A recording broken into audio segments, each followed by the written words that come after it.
ஓம் come கணபதே நமக. ஓம் குருவே நமக. அட்டகாசமாய், சூப்பராய், தூளாய், கலகலப்பாய், மங்களகரமாய், மகிழ்ச்சியாய், அதிரடி சரவடியாய், விஸ்வரூப வெற்றி பெற்று வாழ்வாங்கு வாழ்ந்து கோடிகளை குவிக்க போகும் அன்புள்ள நேயர்களே, உங்கள் அனைவருக்கும் என் அன்பான வணக்கத்தை தெரிவித்துக் கொள்கிறேன். இன்னைக்கு நம்ம பார்க்க போற மிக மிக முக்கியமான பதிவு என்னன்னு பார்த்தீங்கன்னா, உங்க குலதெய்வம் கோயிலுக்கு நீங்க எப்பொழுது சென்றாலும் இந்த 3 பொருளை மறக்காம வாங்கி கொடுங்க. உங்களுடைய வாழ்க்கையில மிகப்பெரிய மாற்றம் வரும், மிகப்பெரிய முன்னேற்றம் வரும். தீராத பிரச்சனை இருந்தாலும் சரி, தீராத கடன் இருந்தாலும் சரி, அனைத்தும் தீர்ந்து முடியும். அதே மாதிரி உங்க வாழ்க்கையில மிகப்பெரிய மாற்றம் வரும், மிகப்பெரிய முன்னேற்றம் வரும், மிகப்பெரிய திருப்புமுனை வரும். உங்கள் வாழ்க்கையில நீங்க கோடீஸ்வரன் ஆவத்தை யாராலுமே தடுக்க முடியாது. உங்களோட வாழ்நாளும் சரி, உங்களுக்கு அடுத்து வர அத்தனை தலைமுறையும் சரி, உங்க குடும்பமே, உங்க வம்சமே கோடீஸ்வர யோகம் பெறும். அதை பத்தி தான் இன்னைய பதிவில் நம்ம தெளிவாகவும் விரிவாகவும் பார்க்க இருக்கிறோம். அதுக்கு முன்னால நீங்க நம்ம சேனலை சப்ஸ்கிரைப் பண்ணலனா மறக்காம சப்ஸ்கிரைப் பண்ணிக்கோங்க. பக்கத்தில் ஒரு பெல் சிம்பிள் வரும், அதையும் கிளிக் பண்ணிட்டு மறக்காம நம்ம வீடியோக்கு ஒரு லைக் ஒன்று கொடுங்க. சரிங்களா? நாளும் கோலும் செய்வதை போல நல்லவர் கூட செய்ய மாட்டாங்க. அதாவது எல்லாருக்குமே குலதெய்வ வழிபாடு ரொம்ப ரொம்ப ரொம்ப அவசியம். சரிங்களா? அதாவது ஒரு தாய் தன்னோட குழந்தைக்கு எந்த குறையும் வைக்காம எப்படி பார்த்து பார்த்து நல்லது செய்வாங்களோ, அதே மாதிரி குலதெய்வம் வழிபாடு யார் யார் செய்கிறாங்களோ அவங்க வாழ்க்கையில் அவங்க வீட்டில் குலதெய்வம் அவங்க வீட்டை காவல் காக்கும். எந்த வீட்டில் குலதெய்வம் காவல் தெய்வமாக இருக்கோ அந்த வீட்டில் 16 செல்வமும் நிரம்பி வழியும். மகாலட்சுமி தாயார் அந்த வீட்டில் நிரந்தரமாக குடியிருப்பாங்க. சரிங்களா?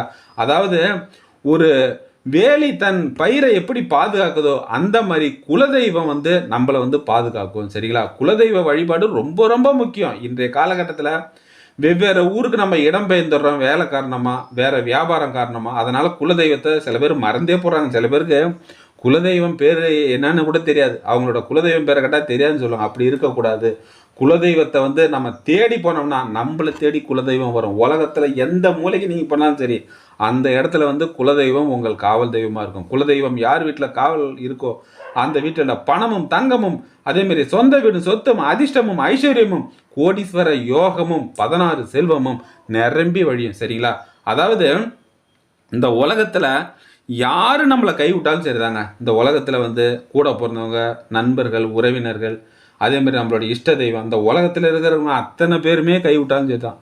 குலதெய்வம் உங்களுக்கு ஆதரவாக இருந்ததுன்னா, குலதெய்வத்துடைய அனுகிரகம் இருந்ததுன்னா, குலதெய்வம் உங்களுக்கு சப்போர்ட்டிவாக இருந்ததுன்னா உங்கள் வாழ்க்கையில் உங்களை யாராலுமே ஜெயிக்க முடியாது. சரிங்களா? உங்களை யார் யாரெல்லாம் வீழ்த்த நினைக்கிறாங்களோ அவங்களுக்கு முன்னால் நீங்கள் மிகப்பெரிய ஆலமரமாக வளர்ந்து நிற்பீங்க. சரிங்களா? குலதெய்வம் ஆசீர்வாதம் உங்களுக்கு இருந்துன்னு வச்சிங்களா, உங்களை நீங்கள் வாழவே கூடாது, நீங்கள் வளரவே கூடாது. சரிங்களா? நீங்கள் நல்லாவே இருக்கக்கூடாது அப்படின்னு யார் யாரெல்லாம் உங்களுடைய எதிரிகள் இருக்காங்க பார்த்தீங்களா, சொந்தங்களாக இருக்கட்டும், நேர்முக எதிரியாக இருக்கட்டும், மறைமுக எதிரியாக இருக்கட்டும், அவங்களுக்கு முன்னால் விஸ்வரூபமாக நீங்கள் வளர்ந்து மிகப்பெரிய ஆலமரமாக நீங்கள் நிற்பீங்க. சரிங்களா?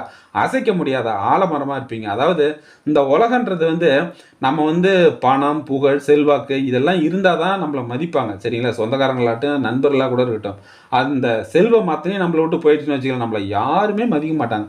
ஒன்றும் இல்லை, உதாரணத்துக்கு நண்பர் ஒருத்தர் அவருடைய வாழ்க்கையில் குலதெய்வம் நிகழ்த்தின ஒரு மிகப்பெரிய அற்புதத்தை சொன்னார். அதை நான் உங்ககிட்ட ஷேர் பண்ணுறேன். அதை கேட்கும்போது உங்களுக்கு நம்பிக்கை உற்சாகம் வரும். சரிங்களா? நண்பர் ஒருத்தர் ஒரு ஏழை குடும்பத்தில் தான் பிறந்தார். அதே மாதிரி அவருடைய சொந்தக்காரங்க அத்தனை பேருமே ஏழைகள் தான். சரிங்களா? அவரும் ஏழை, சொந்த பந்தங்கள் எல்லாருமே ஏழை தான். சுற்றி இருக்கிற அந்த ஊர் மக்கள், அவருடைய சொந்த பந்தங்கள் எல்லாருமே ஏழை தான். அப்போ அவர் ரொம்ப நாள் முயற்சிக்கு பிறகு ஒரு மிகப்பெரிய கம்பெனியில் அவருக்கு வேலை கிடைக்குது. ஏதோ படித்து முடிச்சுட்டு வந்துடுறாரு, கஷ்டப்பட்டு படித்து முடிச்சுட்டு வந்துடுறாரு. ரொம்ப நாள் கடுமையான முயற்சிக்கு பிறகு ஒரு மிகப்பெரிய நிறுவனத்தில் அவருக்கு வேலை கிடைக்குது. மிகப்பெரிய நிறுவனம், அதில் அவருக்கு வேலை கிடைக்குது. சம்பளம் கிட்டத்தட்ட 60,000க்கு மேலே. சரிங்களா? அவங்க அதாவது ஒரு 10,000 இருந்தாவே பெரிய விஷயம் அவங்க குடும்பத்தில். ஆனால் 60,000 தாண்டி இது அவங்க சொந்த பந்தங்கள் மத்தியில் ஒரு மிகப்பெரிய பேசும் பொருளாக மாறுது. இல்லையா? அவனுக்கு வேலை கஷ்டதாம்மா, சம்பளம் இவ்வளோ தரமாம்மா, இவ்வளோ தரமாம்மா. ஏன்னா ஒரு மாதம் 60,000ன்றதுலாம் அவங்களாம் நினச்சி பார்க்க முடியாத சம்பளம். அவ்வளோ பெரிய விஷயம் அவங்களுடைய சொந்தக்காரங்களெல்லாம். ஏன்னா அவங்களுக்கு வருஷத்துக்கு 1 லட்சம் வருமானம் வரதே பெரிய விஷயம். இவனுக்கு மாதம் 60,000 தாண்டி வருது. மிகப்பெரிய கம்பெனி அப்படி இப்படின்னு அந்த செய்தி போனதும் எல்லாருமே ஒரே பேசும் பொருளாக மாறுது. எல்லாருமே கொஞ்சம் பொறாமையோடையும் இருக்காங்க. ஏன்னா அதாவது ஏழை என்னைக்குமே ஏழையாக இருந்துட்டா யாருக்கும் எந்த பிரச்சனையும் இல்லை. ஏழை பணக்காரனாக மாறினா அது எல்லாருடைய பார்வையும் அவன் மேலே விழும். அந்த மாதிரி எல்லாருடைய பார்வையும் அவன் மேலே விழுது. அவன் அவன் அவங்க சொந்தக்காரங்க வீட்டுக்கெல்லாம் போனால் எல்லாம் வாரி விழுந்து கவனிப்பாங்க. வா வா சாப்பிட்டு போ, உட்காரு, காஃபி எடுத்துன்னு வரேன், அது எடுத்துன்னு வரேன், இது எடுத்துன்னு வரேன்னு சொல்லி விழுந்து விழுந்து உபசரிப்பாங்க. ஏன்னா அவன் நல்ல நிலைமையில இருக்கான் அதனால. அதே மாதிரி அவனுக்கு திருமணமும் நல்ல ஒரு பெரிய ஒரு ஒரு பணக்கார வீட்டு பொண்ணு வந்து மனைவியாக அமைஞ்சாங்க. அந்த பொண்ணு வேலையில் இருக்குது சரிங்களா, பொண்ணு வேலையில் இருக்குது, இவனும் வேலையில் இருக்கான். அதேமாரி அந்த நல்ல கோடீஸ்வரன் வீட்டு பொண்ணு இந்தமாரி திருமண சீர்லாம் அதிகமாக செஞ்சுட்டாங்க. காரு, தங்கம், பணம்லாம் பயங்கரமாக செஞ்சுட்டாங்க. அவன் லெவலே வேறு மாதிரி ஆயிடுச்சு. அதுக்கடுத்து அவங்க நல்லா இருக்கிறாங்க. எல்லாரும் வந்து இவங்கள பார்த்தாங்கன்னா அந்த அளவுக்கு வாரி விழுந்துன்னு கவனிப்பாங்க. வாப்பா சாப்பிடு, வாங்க வாங்க அப்படின்வாங்க. இவங்க என்ன நினச்சிக்கிட்டாங்க, சொந்தக்காரங்களாம் நம்ம மேலே இவ்வளோ பாசம் வச்சுருக்காங்க பாரு, விழுந்து விழுந்து கவனிக்கிறாங்களே அப்படின்னு சொல்லி சொந்தக்காரங்க எல்லாருமே நல்லவங்கன்னு நினச்சிக்கிட்டாங்க. அப்புறம் இவங்களோட வாழ்க்கை நல்லா போகுது, குழந்தெல்லாம் பிறகுது. குழந்தை பிறந்த பிறகு இவரோட மனைவி என்ன ஆகுதுன்னா, அவங்க வந்து வேலையை விட்டுடுறாங்க. ஏன்னா குழந்தைங்கள பார்த்துக்கணும்னு சொல்லிட்டு வேலையை விட்டுடுறாங்க. அதுக்காட்டி இவர் வந்து 1,00,000 மேலே சம்பளம் வாங்க ஆரம்பிக்கிறாரு. இது போதும், நீ வந்து வீட்டில் குழந்தைய பார்த்துக்கன்னு சொல்லிடுறாரு. அவங்களும் குழந்தைய பார்த்துக்கிறாங்க. அதுக்கு அடுத்தது ஒரு 5-6 வருஷம் கழிச்சு திடீர்னு அவருக்கு ஒரு நாள் வந்து வேலை போயிடுது. இது வந்து யாரும் சற்றும் எதிர்பார்க்கல. அதுக்கடுத்து இவங்களும் வந்து விழுந்து விழுந்து வேலை தேடுறாங்க, ஒன்றும் கிடைக்கல. அதுக்கடுத்து வந்து இவங்க வச்சிருந்த பணம்லாம் தீர்ந்துடுது. கடன் வாங்க ஆரம்பிக்கிறாங்க. கடன் வாங்க ஆரம்பித்த பிறகு கடனாளியாக மாறுறாங்க. கிட்டத்தட்ட 2 வருஷமாக வேலையே கிடைக்கல. வேலை போனதுன்னு தெரிஞ்சதுமே சொந்தக்காரங்க மத்தியில் ரொம்ப சந்தோஷம். ஆகா வேலை போயிடுச்சு அவனுக்கு அப்படின்ட்டு. அதுக்கடுத்து பழைய மாதிரிலாம் இவனை யாருமே கண்டுக்கிறதும் கிடையாது. கடனாளியாக வேறு இருக்கான, யாருமே மதிக்கல. அப்போ இவங்களுக்கு அப்போ தான் புரியுது, சொந்தக்காரங்க இவ்வளோ நாள் நம்மளை விழுந்து விழுந்து கவனிச்சுலாம் நம்மக்கிட்ட இருக்கிற பணம், புகழ், பேருக்காக தான் அந்த அளவுக்கு நம்மளை வந்து விழுந்து விழுந்து கவனிச்சிருக்கிறாங்க. அப்போ இவங்கெல்லாம் உண்மையான பாசம்லாம் இல்லை பொருள்னா அப்போ தான் புரிய வருது. ரொம்ப ஒரு ஏழ்மையோட உச்சத்துக்கு போகிறாங்க. சரி கொஞ்சம் சொத்துக்களையாவது விற்று கருத்தை கொடுத்துடலான்ற ஒரு முடிவுக்கு வராங்க. அப்போ தான் சரி நம்ம குலதெய்வம் கோயிலுக்கு போயிட்டு வரலாம். ஏன்னா அதுக்கு முன்னால் அவங்க போனதே இல்லை, எப்போயாவது ஒரு டைம் வருவாங்க. சரி நம்ம குலதெய்வம் கோயிலுக்கு போகலான்னு சொல்லிட்டு குலதெய்வம் கோயிலுக்கு வராங்க. வந்து இறைவா எங்களுக்கு ஒரு வழியை காமி இறைவா அப்படின்னு சொல்லிட்டு போகிறாங்க. போனதுமே அதாவது குலதெய்வம் கோயிலில் நல்ல முறையில் வணங்கிட்டு போகிறாங்க. அங்கே குலதெய்வம் கோயிலுக்கு போனதுமே இவங்களுக்கு ஒரு நல்ல ஒரு ஒரு ஒரு பாசிட்டிவ் எனர்ஜி உங்களுக்கு கிடைக்குது. அப்புறம் வந்து சாமி கும்பிட்டு வந்துடுறாங்க. வந்த பிறகு ஒரு 2 நாள் கழித்து ஒரு ஃபோன் வருது உங்களுக்கு சரிங்களா. அவருக்கு நண்பருக்கு ஃபோன் வருது. ஃபோன் வந்தால் இந்த மாதிரி நாங்கள் இந்த கம்பெனிலேருந்து ஃபோன் பண்ணுறோம், நீங்கள் வந்து செலக்ட் ஆகிருக்கீங்க, உங்களுக்கு வந்து நீங்கள் வந்து இப்போ ஜாயின் பண்ண முடியுமா, என்றைக்கு உங்களால் ஜாயின் பண்ண முடியும் அப்படின்னு வந்து வேலை வந்து கொடுக்குற மாதிரி ஒரு கம்பெனி வந்து உங்களுக்கு ஃபோன் வருது. இவருக்கு அவ்வளோ சந்தோஷம். ஏன்னா அந்த கம்பெனியில் ஒரு 3-4 மாதங்களுக்கு முன்னால் போய் அவர் இன்டர்வியூ அட்டன் பண்ணிட்டு வந்திருக்காரு. ஏன்னா அப்போ வந்து அப்புறம் அந்த கம்பெனிலேருந்து எதுவும் ஃபோன் வரல, ஒன்றும் வரல சரிங்களா. அதுக்கு அடுத்து 4 மாதம் கழிச்சு குலதெய்வம் கோயிலுக்கு போயிட்டு வந்த பிறகு தான் ஃபோனே வருது, இந்த மாதிரி நீங்கள் வந்து செலக்ட் ஆகிருக்கீங்க, இப்போ வந்து உங்களுக்கு இன்ட்ரெஸ்டடாக இருக்கீங்களா எங்கள் கம்பெனிக்கு வர்றதுக்கு. நான் இருக்கேன் அப்படின்னதும், என்னைக்கு ஜாயின் பண்ணீங்கன்னதும் ஒரு 2 நாள்லேயே நான் ஜாயின் பண்ணிடுறேன் அப்படின்ட்டுருக்காரு. சரி ஓகே, உங்கள் மெயில் ஐடிக்கு அப்பாயின்மெண்ட் ஆடுறோம், உங்களுடைய சம்பள டீட்டெயில்ஸ் எல்லாமே நாங்கள் அனுப்பி வைக்கிறோம் அப்படின்றதும் சம்பளமும் சொல்லிட்டாங்க. ஒரு 1,50,000 லட்சம் சம்பளம் அப்படின்ட்டாங்க. இவருக்கு அவ்வளோ சந்தோஷம். ஏற்கனவே வேலை போச்சு அந்த கம்பெனியில் ஒரு 1,10,000 தான், இதில் வந்து 1,50,000 லட்சம், அவ்வளோ சந்தோஷம் இருக்குது. அதுக்கடுத்து வேலை கிடைச்சிட்டுன்னு தெரிஞ்சதுமே சொந்தக்காரங்க மத்தியில் ஒரு இது எப்படி கிடச்சி ஏன்னா 2 வருஷமாக கிடைக்கல. 2 வருஷமாக கிடைக்காதால இதுக்கு மேலே கிடைக்கவே கிடைக்காது அப்படின்னு வந்து இப்போ ஏன்னா 2 வருஷம் தாண்டிட்டாவே வந்து கிடைக்காது மேக்ஸிமம். அந்தமாரி ஒரு இதில் இருந்தாங்க. ஆனால் திரும்ப வேலை கிடச்சிது அப்படின்னு தான் சொந்தக்காரங்களால் நம்பவே முடியல. எப்படி கிடச்சின்னு எல்லாரும் அதை ஒரு பெரிய பேசும் பொருளாக மாறினாங்க. ஏன்னா அதாவது எப்படி கிடச்சின்றது தான் வந்து அதில் பெரிய விஷயம். ஏன்னா அப்போ அவங்களுக்கு வந்து யாருமே அவங்க நல்லா இருக்குது பிடிக்கல. அதாவது சரிப்பா வேலை கிடச்சிது பரவாயில்ல, இதுக்கு மேலேயாவது நல்லா இருப்பான் அப்படின்னு சொல்கிறவங்க தான் நல்லவங்க. எப்படி கிடச்சி யாராவது ரெக்கமெண்டேஷன் பண்ணாங்களா, யாராவது சிபாரிசு பண்ணி வாங்கி கொடுத்தாங்களா, இப்படிலாம் பேச ஆரம்பிச்சிட்டாங்க சரிங்களா. அதுக்கு அடுத்தது இவங்க கடன்காரங்களாம் இவங்களுக்கு ஃபோன் பண்ணி கடன் கேட்க ஆரம்பித்தாங்க.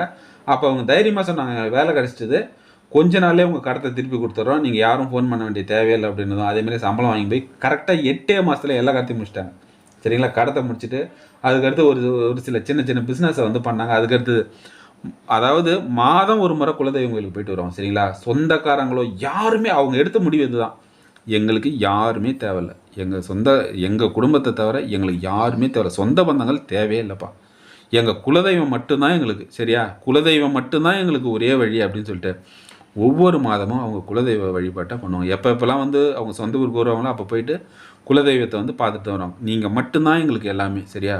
அதேமாரி குலதெய்வத்தை மட்டுமே அவங்க நம்பினாங்க அவங்க வாழ்க்கையில். அந்த அளவுக்கு திரும்ப மீண்டும் வந்து அனைத்தையும் வந்து திரும்ப அவங்களுக்கு கிடச்சிது. அந்த பேர், புகழ், கௌரவம் எல்லாம் கிடச்சிது. இப்போ பழையபடி சொந்தக்காரங்க ரொம்ப மதிக்க ஆரம்பிச்சிட்டாங்க. இவங்களுக்கு தெரியும் நீங்கள் வந்து எப்படியாப்பட்ட ஆளுன்ட்டு. சொந்தக்காரங்களெல்லாம் இவங்க ஒரு பொருட்டாகவே மதிக்கிறது கிடையாது. எங்களுக்கு எங்கள் குலதெய்வம் மட்டும்தான் சரிங்களா. அப்போ எப்பயும் குலதெய்வம் கோயிலுக்கு வந்து போயிட்டு குலதெய்வத்திட்ட வந்து கேட்குறது அவங்களுக்கு இதை தான் கேட்பாங்க. எதுனாலும் எங்களுக்கு நீங்கள் தான் எங்களை பார்த்துக்கணும். உங்கள தான் நாங்க நம்பியிருக்கோம் அப்படின்னு சொல்லிட்டு, இன்னைக்கு அவங்க வாழ்க்கையில பெரிய லெவல்ல இருக்காங்க. ஏகப்பட்ட பிசினஸ் ஆரம்பிச்சு எல்லாமே சக்ஸஸா இருக்கு. குலதெய்வம் யார் வீட்ல காவல் இருக்கோ, குலதெய்வத்த எப்ப பார்த்தாங்களோ அப்பவே அவங்க வாழ்க்கை மாறுச்சு. அவங்களுடைய தலையெழுத்து மாறுச்சு. அவங்களுடைய பொருளாதாரம் மாறுச்சு. கடன் எல்லாம் தீர்ந்தது. கௌரவம் திரும்ப வந்தது. இழந்தது எல்லாம் திரும்ப கிடைச்சது. அதேமாரி வந்து இன்னைக்கு ஆஹா ஓஹோன்னு இருக்காங்க. எல்லாருமே திரும்பி பார்க்குற மாரி, எல்லாருமே அண்ணாந்து பார்க்குற மாரி மிகப்பெரிய உச்சத்தில இருக்காங்க. அப்படிப்பட்ட குலதெய்வம் கோயிலுக்கு நீங்க போனீங்கன்னா, நான் சொல்ற இந்த 3 பொருள மறக்காம வாங்கி போய் நீங்க வந்து வச்சுட்டு வாங்க. என்னன்னா, 1 கிலோ பச்சரிசி, 1 கிலோ வந்து நாட்டு சர்க்கரை, சரிங்களா? 1 கிலோ கோதுமை ரவா. அதாவது 1 கிலோ பச்சரிசி, 1 கிலோ நாட்டு சர்க்கரை, 1 கிலோ கோதுமை ரவா. இது 3த்தையும் கலந்து 3த்தையும் ஒரு கிலோ வாங்கிக்கோங்க. 3 கிலோ மொத்தம். 3த்தையும் கலந்து குலதெய்வம் கோயிலுக்கு போய் அங்கே வந்து மரத்து அடியில் மக்கள் உட்காராத இடமா பார்த்து மரத்து அடி ஏதாவது கொஞ்சம் மக்கள் நடக்காத இடத்தெல்லாம் அப்படி தூவி விட்டுவாங்க. அந்த குலதெய்வம் கோயில் இருக்க எறும்புகள்லாம் அதை கொண்டு போய் சாப்பிடும். 3 கிலோ தானியத்தை நீங்கள் தூவி விட்டிங்கன்னா 30 லட்சம் எறும்பு அதை சாப்பிடும். 30 லட்சம் பேருக்கு அன்னதானம் பண்ணின அத்தனை புண்ணியமும் உங்களுக்கு கிடைக்கும். இப்போ நீங்கள் ரோட்டால் அப்படி போயிட்டுருக்கீங்க, யாரோ ஒருத்தவங்க பசியில் இருக்காங்க, ஒரு 50 ரூபா கொடுத்து 100 ரூபாயோ கொடுத்துருந்தாப்பா போய் சாப்பிட்டு போப்பா அப்படின்னு நீங்கள் சொல்லுவீங்க. அது எவ்வளோ புண்ணியம் தெரியுமா? அந்த புண்ணியம் உங்களுக்கு அத்தனை தலைமுறைக்கும் வருங்க. சரிங்களா? ஒருத்தவங்க 2 பேர் பண்ணுறதுக்கே உங்களுக்கு இவ்வளோ புண்ணியம் கிடைக்கும். 30 லட்சம் பேருக்கு நீங்கள் அன்னதானம் பண்ண பலன் கிடைக்கும். 30 லட்சம் பேருக்கு நீங்கள் சாப்பாடு போட்டிங்கன்னா உங்கள் நிலைமை கொஞ்சம் யோசிச்சு பாருங்களா. அந்த புண்ணியம் எல்லாம் உங்களுக்கே கிடைக்கும். உங்களோட வாழ்நாள் மட்டும் கிடையாது, உங்களுக்கு அடுத்து வர அத்தனை தலைமுறை எந்த துறையில் கால் பதிக்கிறீங்களோ, எந்த துறையில் உங்களுக்கு ஆர்வம் இருக்கோ அந்த துறையில் நம்பர் 1 வருவீங்க. அது வேலையாக இருக்கட்டும், வியாபாரமாக இருக்கட்டும், கலைத்துறையாக இருக்கட்டும், அரசியலாக இருக்கட்டும், எதுவாக இருக்கட்டும், சரிங்களா? உங்கள் வாழ்க்கையில் மிகப்பெரிய மாற்றம் வரும், மிகப்பெரிய முன்னேற்றம் வரும், மிகப்பெரிய கோடீஸ்வர யோகம் வரும். சரிங்களா?